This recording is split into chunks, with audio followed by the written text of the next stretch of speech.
Welcome back.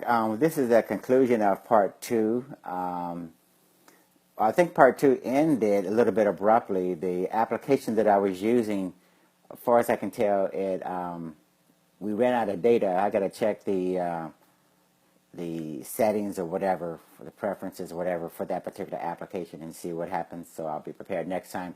But basically, we were concluding it anyway. The session was pretty much wrapping up, and the only thing we want to say is basically centers around the idea that we should have competition in all areas, in every particular area, whether it's computers, phones, automobiles, etc., etc. Really doesn't matter. If you have competition that motivates people to get up and do a better job out of fear that someone else is going to do a better job and take their jobs away from them, or take their market share, if it's a product or a service or whatever, that usually motivates people. In the policing area, that really doesn't happen as effectively, mainly because police officers know full well the police department is going to service that particular community and no one's going to replace them, and the taxpayers are going to have to take whatever service that they can get, whatever level or standards that they get from those police departments. But hopefully going forward in the future, we'll have a situation where we'll have competition in every single area. Okay, in the words of Andy Grove, the one of the last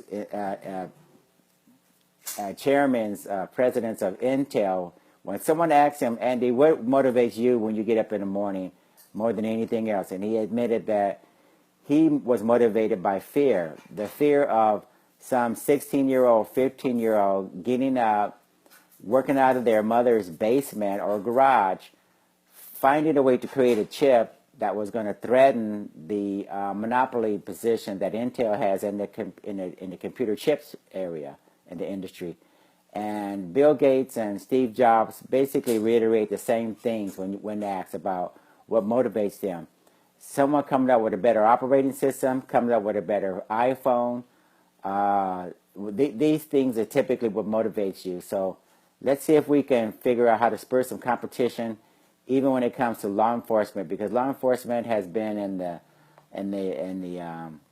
dark ages for the last 50, 60 years, and we need police officers who are actually better equipped, better technology, better skill sets, and perhaps we can get more out of a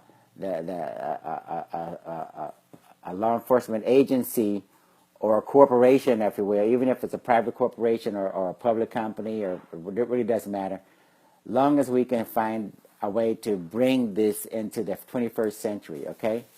Like everything else.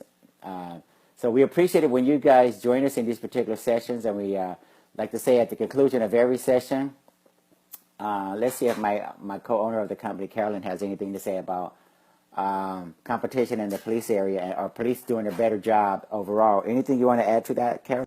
That's a very good subject. I don't think a lot of people have thought about that. Okay, thanks. That's it? Yes. Okay, that's Carolyn. She's the co-owner of DPO Surveillance Equipment, and we talk to a lot of customers about what police officers, what they can do, what they can't do. And see, police officers put trackers on vehicles like FBI agents or whatever, but our customers, they call us, and the conversation goes something like this. I called the police officer to see if I have a tracker on my car or a bug in my house, and they tell me they can't do anything about it.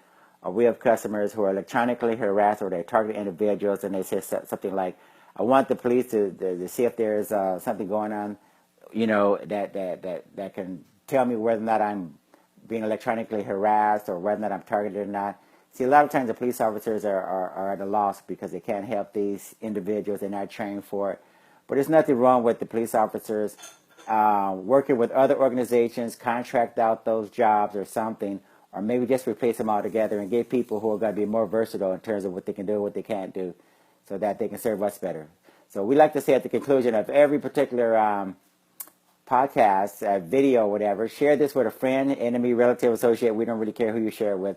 Let's just get the word out there and see if we can help make the world a safer place. If you have any need for bug detectors, GPS trackers, nanny cameras, anti-terrorist products, etc., audio bugs, give us a call. 888-344-3742, 888-344-3742. You guys have a great day. Thank you. Take care. Bye.